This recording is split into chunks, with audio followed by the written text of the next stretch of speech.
VietJack. Hỏi bài miễn phí, trả lời tức thì vào thư viện app, tải ngay app VietJack.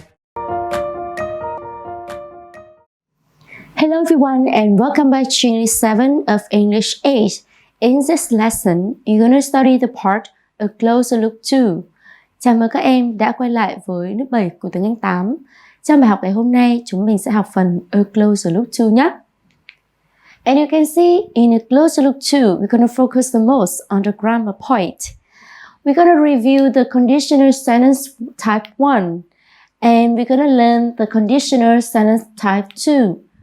Trong phần A Closer Look To này, các em sẽ học phần ngữ pháp. Trong phần ngữ pháp, chúng ta sẽ ôn tập lại câu điều kiện loại 1 và học về câu điều kiện loại 2 nhé. Let's see, the first conditional. Đây là câu điều kiện loại 1. The structure, the uses and the example. Chúng ta có cấu trúc và sau đó là cách sử dụng và cuối cùng là ví dụ cho câu điều kiện loại 1. For the first conditional, we need to use if. Đầu tiên khi nhắc đến câu điều kiện, chắc chắn các em nhớ từ if, nghĩa là nếu. Nếu có nghĩa là chúng ta giả định, đúng không nào? In the first clause, we use simple present. And in the second clause, we use the simple future. Simple future means we need the subject, will or want, plus verb bare form, or the verb infinitive. Về cấu trúc của câu điều kiện thì chúng ta chắc chắn phải nhớ đến từ if là nếu hoặc giả định.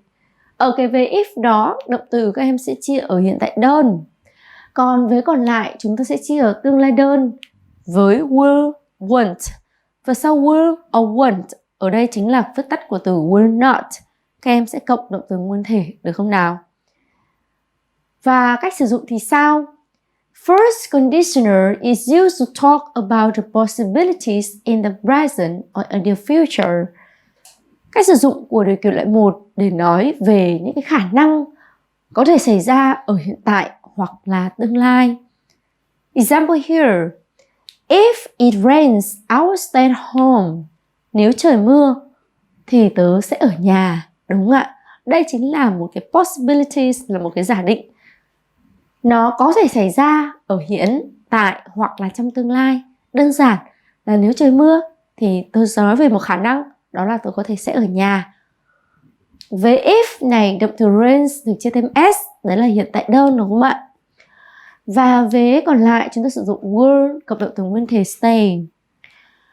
Next we have if I wake you up, I will miss the bus. Nếu tớ thức dậy muộn, tớ sẽ bị lỡ xe buýt. Đây cũng là một khả năng, đúng chưa ạ? Và wake up đối với chủ ngữ I chúng ta để nguyên, bởi vì hiện tại đơn chủ ngữ I động từ để nguyên, đúng không nào? Và vế còn lại chúng ta sử dụng will cộng động từ nguyên thể miss. Và đó chính là cấu trúc cũng như là công thức và ví dụ của câu điều kiện loại 1. Now we're gonna practice. Bây giờ hãy cùng thực hành nhé. You're gonna put the verbs into the correct form. Chúng ta sẽ chia các động từ ở trong ngoặc này. Ở đây các em có thể thấy rằng là như câu 1, câu 3 và câu 5 thì mở đầu câu là người ta đã sử dụng vế if luôn. Và vế còn lại chính là vế kết quả, đúng không nào? Tuy nhiên như câu 2 hay là câu 4 thì chúng ta lại thấy vế if nằm ở phía sau. Và các em phải nhớ nhé, vế if dù có đứng trước hay đứng sau vẫn luôn sử dụng hiện tại đơn.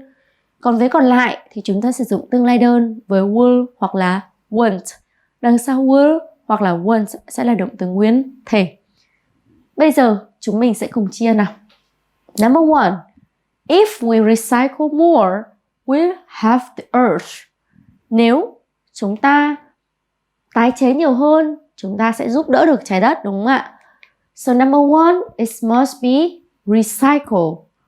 Chủ ngữ we, động từ recycle hiện tại để nguyên. Và vế còn lại sẽ là will have. Tương lai đơn, đúng không ạ? Number 2, factories not dumped waste into rivers if the government fined them heavily. Xí nghiệp sẽ không đổ thả rác ra các dòng sông nếu chính phủ phạt những cái xí nghiệp đó thật là nặng. Và cái vế đầu tiên xuất hiện ở trong câu 2 là với kết quả chúng ta sử dụng won't, dump. Còn với còn lại, the government là trồng hữu số ít thì động từ find, các em thêm s ở hiện tại đơn. Number 3, if people travel to work by bus, there be fewer cars fumes. Nếu mọi người đi làm bằng xe buýt thì sẽ có ít hơn những cái chất khói từ ô tô. Và với if thì chúng ta hiểu hiện tại đơn đúng không ạ? People là chủ ngữ số nhiều, động từ travel sẽ để nguyên. Và với còn lại chúng ta sử dụng will, sau đó là động từ nguyên thể, vì thế chúng ta sẽ có will be. Câu số 4. We save thousands of trees if we not waste paper. Chúng ta sẽ tiết kiệm được hàng nghìn cây nếu chúng ta không lãng phí giấy. Và cái vế đầu tiên ở câu 4 là vế nói về kết quả đúng không ạ? Will save. Còn về if này thì chúng ta sử dụng hiện tại đơn don't waste. Câu 5 vế 1 vế if sử dụng hiện tại đơn we use. Nếu chúng ta sử dụng nước carefully là cẩn thận thì sẽ có nhiều người hơn, sẽ có nước sạch đúng không ạ? Will have fresh water ở đây chúng ta hiểu là nước sạch nhé. Vậy thì chúng ta vừa mới hoàn thành bài chia động từ cho câu điều kiện lại 1. Các em lưu ý với if chúng ta sử dụng hiện tại đơn, còn với còn lại chúng ta sẽ sử dụng will hoặc won't cộng động từ nguyên thể, đó chính là tương lai đơn. And that is task 1. Now we're going to move to task 2. In task 2, we will compile a pair of sentence to make the conditional sentence type 1. Trong phần nhiệm vụ số 2 này, các em sẽ ghép. Chúng ta sẽ ghép các vế câu để trở thành một câu điều kiện lại 1. Let's read from 1 to 5.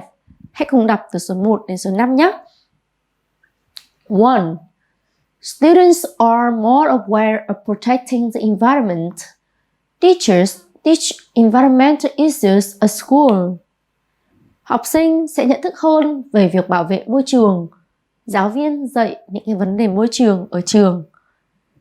Và chúng ta đầu tiên phải xác định ở đâu là về if, về nếu, giả định đúng không ạ? Và về nào sẽ là về kết quả. Number 2, light pollution happens. Ô nhiễm ánh sáng xuất hiện. Animals change their behavior patterns. Các con vật sẽ thay đổi những cái hình thức phản ứng của chúng. Number 3, the levels of radioactive pollution decrease. Cái mức độ ô nhiễm phóng xạ giảm xuống. We switch from nuclear power to renewable energy sources. We switch nghĩa là chúng ta đổi từ năng lượng hạt nhân sang những nguồn năng lượng có thể làm mới được. Number 4, the water temperature increase. Nhiệt độ nước tăng lên. Some aquatic creatures are unable to reproduce. Một số sinh vật ở dưới nước không có khả năng tái sinh sản. Number 5, people get more disease. Con người sẽ có nhiều bệnh tật hơn. The water is contaminated. Nước bị ô nhiễm. Và để làm được bài này thì các em sẽ xác định đâu là vế của điều kiện với if, chỉ hiện tại đơn. Với còn lại chúng ta sẽ sử dụng will hoặc won't cộng động từ nguyên thể để nói về kết quả. And now, let's read the sentences. Bây giờ hãy cùng đọc những câu mà chúng ta đã ghép được thành câu điều kiện lại 1 nhé. Number 1. Students will be more aware of protecting the environment if teachers teach environmental issues at school. Number 2. If light pollution happens, animals will change their behavior patterns. Number 3.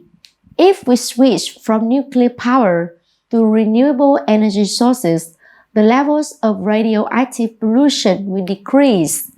Number 4. If the water temperature increases, some aquatic creatures will be unable to reproduce. Number 5. People will get more disease if the water is contaminated. That is task 2. Now we're going to move to the next type of the conditional sentence. That is the second conditional. Bây giờ hãy đến với câu điều kiện lại 2. Như các em thấy, ở câu điều kiện lại 1 chúng ta giả định hoặc là để nói về những cái khả năng có thể xảy ra nếu, đúng không ạ, thì như thế nào đó. một cái khả năng ở hiện tại hoặc ở tương lai đơn thuần thôi, thì câu điều kiện loại 2 sẽ sử dụng được với một mục đích khác. Let's look at the structure, the uses and example. Hãy cùng quan sát cấu trúc, cách sử dụng và ví dụ của câu điều kiện loại 2. Trong câu điều kiện tất nhiên chúng ta vẫn sử dụng mệnh đề if. Trong mệnh đề if này thì các em lưu ý chúng ta sẽ không dùng hiện tại đơn nữa, mà thay vào đó chúng ta dùng quá khứ đơn. Trong quá khứ đơn này thì phải nhớ một điều rất đặc biệt, đó là nếu như là chúng ta sử dụng động từ to be thì động từ to be đấy chắc chắn phải dùng ở were. Còn lại cái vế thứ hai thì chúng ta sẽ sử dụng present conditional với would hoặc wouldn't cộng với động từ ở dạng nguyên thể. Vậy cô nhắc lại nhé. Cấu trúc ở câu điều kiện loại 2 với if thì chúng ta sử dụng quá khứ đơn, dùng to be thì sẽ sử dụng từ were, không sử dụng từ was. Còn với còn lại chúng ta sẽ sử dụng chủ ngữ cộng với would hoặc wouldn't và động từ nguyên thể, đúng không ạ? Nó khác với hiện tại câu điều kiện loại 1 ở điểm là với if và câu điều kiện loại 1 ấy là dùng hiện tại đơn. Còn với 2 này thì sử dụng will hoặc won't. Thì bây giờ chúng ta lùi một tí đi, câu điều kiện loại 2 sẽ thành quá khứ đơn. Và to be thì sử dụng were, còn will, won't bây giờ sẽ lùi về thành would và wouldn't. The uses of the second conditional is an imaginary situation in the present or future. Cách sử dụng của nó có sự khác biệt, đúng không ạ? Ở câu điều kiện loại 2 này thì chúng ta giả định một điều không có thật. Các em lưu ý nhé, imaginary nghĩa là tưởng tượng mà thôi. Giả định những cái tình huống không có thật ở hiện tại hoặc là ở quá khứ, đúng không ạ? Như ở câu điều kiện loại 1 thì chúng ta chỉ nói đơn thuần là cái gì có khả năng xảy ra ở hiện tại hoặc ở tương lai thôi. Còn bây giờ câu điều kiện loại 2 thì là giả định những cái điều ngược lại, đúng không ạ? Ngược lại so với hiện tại, hoặc là không có thật so với hiện tại hoặc là so với tương lai. The example is here. If I want $1 million, I would buy a new car. Nếu tôi thắng 1 triệu đô, tôi sẽ mua một cái ô tô mới. Đây là một điều giả định có thật không? Không, ở hiện tại thì tôi không hề thắng được 1 triệu đô. Vì vậy tôi phải nói về những điều mà có thể tưởng tượng được, đúng không ạ? Giả định là như vậy. Hoặc câu số 2. If I were you, I would quit smoking. Nếu tớ là bạn, tớ sẽ bỏ thuốc lá. Và việc mà tớ là bạn thì chắc chắn là giả định rồi. Bình thường thì các em sẽ thấy là I đi với to be was. Nhưng lưu ý là trong câu điều kiện thì to be sử dụng duy nhất chỉ là were mà thôi. If I were you, I would quit smoking. Đúng không ạ? Với 2 chúng ta sử dụng chủ ngữ cộng would cộng động từ nguyên thể. Nếu có phủ định sẽ là wouldn't cộng động từ nguyên thể. And now, here you can see the conditional sentence type 2 can be used to give advice. Ngoài cách sử dụng để chúng ta nói về những cái điều giả tưởng không có thật, đúng không ạ? Hay là ngược lại, hay là trong tưởng tượng những cái giả định ở hiện tại hay quá khứ ở tương lai ấy, thì chúng ta còn có thể sử dụng điều kiện loại 2 để đưa ra một lời khuyên này. Ví dụ này, if I were you, I would see the doctor immediately. Nếu tớ là bạn, tớ sẽ đi gặp bác sĩ ngay lập tức. Đấy là một cái mục đích để đưa ra lời khuyên, đúng không ạ? Với if này chúng ta sử dụng to be were, với còn lại chúng ta sử dụng would cộng động từ nguyên thể. Và chúng ta quan sát một cái ghi chú ở đây ạ. We can use both words on were with I, he, she, it in the if clause. Và như chúng ta đã thấy ở cái công thức ấy, thì hầu hết các em đều sử dụng từ to be ở vế if là vế nếu ấy, vế giả định, với to be là were. Tuy nhiên, khi mà các em sử dụng was và hoặc là were với những chủ ngữ I, he, she, it ở vế nếu, vế if, thì đôi khi vẫn là những ngôn ngữ chấp nhận được trong tiếng Anh. For example, if she wasn't ill, she would join our party. Nếu cô ấy không bị ốm, cô ấy sẽ đến tham dự bữa tiệc, đúng không ạ? Và các em ghi nhớ là chỗ này là she wasn't ill hoặc là she were not, tức là weren't ill đều được nhé. Chúng ta sử dụng được với was hoặc là với were đều đúng. And now let's practice in task 3. Gonna match an if clause with in the column A with a suitable clause, main clause in B. Bây giờ để thực hành trong phần này thì các em sẽ cùng nối ạ. Chúng ta sẽ nối các câu điều kiện ở vế A với các cái vế mệnh đề chính ở cột B sao cho phù hợp về mặt nghĩa. Let's read the column A first. Hãy cùng đọc cái cột A trước nhé. 1. If I were you. 2. If Lan wasn't ill. 3. If there were fewer cars on the road. 4. If people really care about the environment. 5. If there was no fresh water in the world. And column B. A. What would happen? B. I'd look for a new place to live. C. She would join our tree planting activity. D. There would be less pollution. And E. They wouldn't dump waste into the lake. Now, let's match. Bây giờ các em sẽ dành một chút thời gian để suy nghĩ và nối sao cho phù hợp nhé. After that, you can check the answers with me. Sau đó, hãy cùng kiểm tra đáp án với cô nào. Let's see. Number 1. If I were you, I'd look for a new place to live. Nếu tôi là bạn, tôi sẽ đi tìm kiếm một nơi mới để sinh sống. Đúng không ạ? Number 2. If Lan wasn't ill, she would join our tree planting activity. Nếu Lan không bị ốm, thì cô ấy sẽ đến tham dự cái lễ hội hoạt động trồng cây với chúng ta. Number 3. If there were fewer cars on the road, nếu có ít ô tô hơn ở trên đường ạ, there would be less pollution, thì sẽ cũng có ít ô nhiễm hơn. Number 4. If people really care about the environment, they wouldn't dump waste into the lake. Nếu mọi người thực sự quan tâm đến môi trường, họ sẽ không đổ nhiều rác vào dòng sông, vào cái hồ nước đến như vậy. Number 5. If there were no fresh water in the world, nếu không có nước sạch ở trên thế giới, what would happen? Điều gì sẽ xảy ra? Các em thấy rằng ở cột A là cột câu điều kiện if ấy, tất cả các động từ đều được chia ở quá khứ đơn với các từ như là were, wasn't hay động từ care, thêm đi, quá khứ, đúng không ạ? Còn vế còn lại chúng ta sử dụng would, wouldn't. Đây là I'd look, viết tắt cho I would look, đúng không ạ? Hay là câu hỏi thì chúng ta vẫn đảo would lên đằng trước, được chưa? Và đó chính là cách mà chúng ta làm quen với các dạng ở câu điều kiện lại 2. Now, let's read again the sentences. Bây giờ hãy cùng đọc lại các câu một lần nữa nhé. If I were you, I'd look for a new place to live. Number 2. If Lan wasn't ill, she would join our tree planting activity. 3. If there were fewer cars on the road, there would be less pollution. 4. If people really care about the environment, they wouldn't dump waste into the lake. And 5. If there was no fresh water in the world, what would happen? And now, we're gonna move to the next part, task 4. You're gonna put a verb in a correct form. Trong phần này, các em sẽ phải tự chia các động từ xuất hiện ở trong câu. Cô chỉ lưu ý lại một lần nữa. Đó là với những câu nếu ở điều kiện lại 2 ấy, thì chúng ta chú ý với if sẽ là chia quá khứ đơn với các to be were hoặc là was hoặc động từ quá khứ ed hoặc bất quy tắc. Với còn lại chúng ta sử dụng would hoặc là wouldn't. Before you correct your full form, let's read. Trước khi các em chia động từ các câu này, hãy cùng đọc để hiểu về mặt nghĩa hơn một chút nhé. Number 1. If you be the president, what do you do to have the environment? Number 2. Number 2. They get sick so often.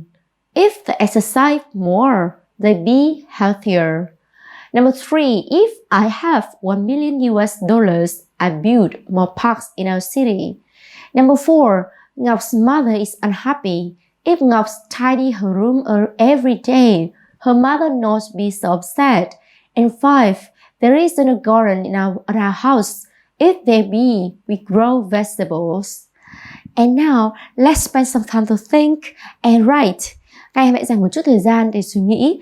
Nhớ là thật cẩn thận khi chúng ta phải chia động từ, cân nhắc thật kỹ trước khi đặt bút viết, được không nào? And after that, you can check the answers with me. Sau đó, hãy cùng kiểm tra đáp án với cô nhé. Here, number 1. If you were the president, what would you do to have the environment? Nếu bạn là tổng thống, bạn sẽ làm gì để giúp đỡ môi trường? Number 2. They get sick so often.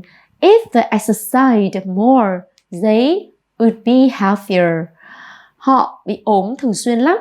Nếu họ tập thể dục nhiều hơn, họ sẽ có thể đã khỏe hơn. Number 3. If I had 1 million US dollars, câu này giả định không có thật đúng không ạ? Nếu tôi có 1 triệu đô la Mỹ, I would build more parks in our city. Tôi sẽ xây dựng thêm những công viên ở thành phố của chúng ta. Number 4, Ngọc mothers is unhappy if Ngọc tidied her room every day. Her mother would not be so sad.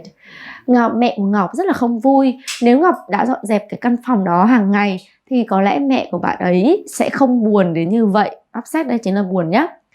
There isn't a garden at our house. Không hề có một cái ngôi vườn nào ở nhà của chúng ta cả, đúng không ạ? If there were, nếu có vườn ạ, we would grow vegetables. Nếu mà có vườn thì chúng ta sẽ trồng thêm các loại rau. And that is task 4. Now we're gonna move to task 5. You're gonna write. Trong nhiệm vụ số 5 này, các em sẽ cùng đọc những cái câu cho trước ở đây và chúng ta sẽ biến chúng trở thành câu điều kiện lại 2. Before you write the second, the conditional sentence type 2, let's read first. Trước khi các em viết câu thì hãy cùng đọc về cô được không? Number 1. People throw rubbish in a street. The street doesn't look attractive. Mọi người ném rác trên phố và con phố trông không còn hấp dẫn nữa. Number 2. There are so many billboards in our city, people cannot enjoy the view. Có quá nhiều biển báo ở thành phố và mọi người không thể ngắm được phong cảnh. Number 3. There is so much light in the city at night, we cannot see the star clearly. Không có nhiều ánh sáng ở trên phố vào buổi đêm, chúng tôi không thể nhìn thấy những ngôi sao một cách rõ ràng. Number 4. We turn on the heater all the time. We have to pay 3 million đồng for electricity a month. Chúng tôi bật sưởi tất cả mọi lúc và chúng tôi phải trả 3 triệu đồng cho tiền điện mỗi tháng. Number 5. The karaoke bar makes so much noise almost every night. The residents complain to its owner. Cái cửa hàng karaoke kia đã gây ra quá nhiều tiếng ồn hầu hết vào các buổi tối và những người dân đã phàn nàn với người chủ. Number 6. She has a headache after work every day. She works in a noisy office. Cô ấy bị đau đầu sau cái giờ làm việc mỗi ngày. Cô ấy làm việc ở một cái văn phòng rất là ồn ào. And now you're going to spend some time to think what is the if clause and what is the mean clause. Then you're going to write. Bây giờ các em sẽ cùng đọc lại để xem đâu là vế câu điều kiện if và chia vế đó ở quá khứ đơn, sử dụng to be were hoặc wasn't sao cho phù hợp. Và còn vế còn lại thì chúng ta sẽ gọi là vế chính main clause. Các em sử dụng would hoặc wouldn't cộng động từ nguyên thể nhé. And let's check number 1. Number 1, we have the sentence like this. If people didn't throw rubbish in the street would look attractive. Ở đây là sự thật là mọi người làm gì ạ? Mọi người ném rác ra trên phố và con phố không còn sạch nữa.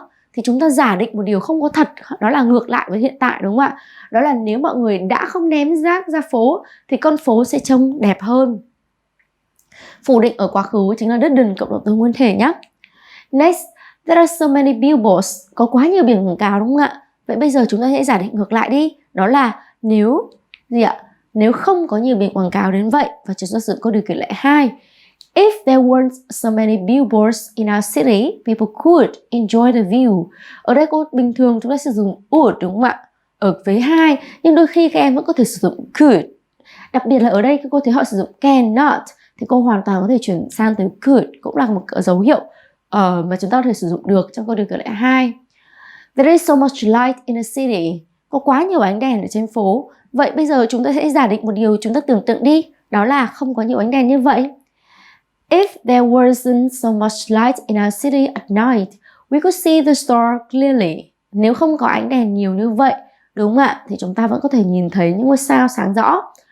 Các em lưu ý nhé, ở vế if này cô đang sử dụng wasn't, nhưng trên thực tế nếu các em sử dụng were not, tức là weren't, các em vẫn đưa ra một đáp án đúng nhé.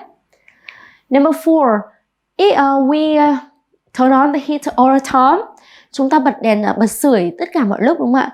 Và phải trả 3 triệu đồng tiền điện. Thì bây giờ chúng ta giả định điều ngược lại đi. Đó là chúng ta không bật đèn sưởi nhiều như vậy và chúng ta không phải trả tiền nhiều như vậy. Chúng ta sẽ có câu như sau. If we didn't turn on the heater all the time, we wouldn't have to pay 3 million đồng for electricity a month. And now number 5. The karaoke bars make so much noise almost every night. Cái cửa hàng karaoke đó có gây ra quá nhiều tiếng ồn Và nếu giả định thì cô sẽ giả định rằng nếu cửa hàng đó không gây ra nhiều tiếng ồn. And we have sentences like this. If the karaoke bar didn't make so much noise almost every night, the resident would not or wouldn't complain to its owner. And the last one, number 6. Đến với câu số 6 nhé. Number 6 here. She has a headache after work every day. She works in a noisy office. Cô ấy làm việc ở một cái văn phòng rất là ồn. Và nếu được giả định thì sẽ là nếu cô ấy không làm việc ở văn phòng đó, đúng không?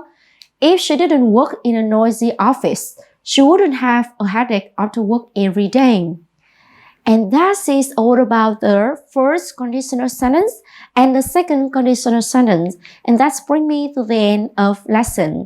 Và phần vừa rồi trong bài giảng ngày hôm nay, cô đã giúp các em hiểu hơn về câu điều kiện lệ 1 và câu điều kiện lệ 2. Các em đã được thực hành qua một số bài tập. Và cô hẹn gặp lại các em ở trong những video tiếp theo nhé.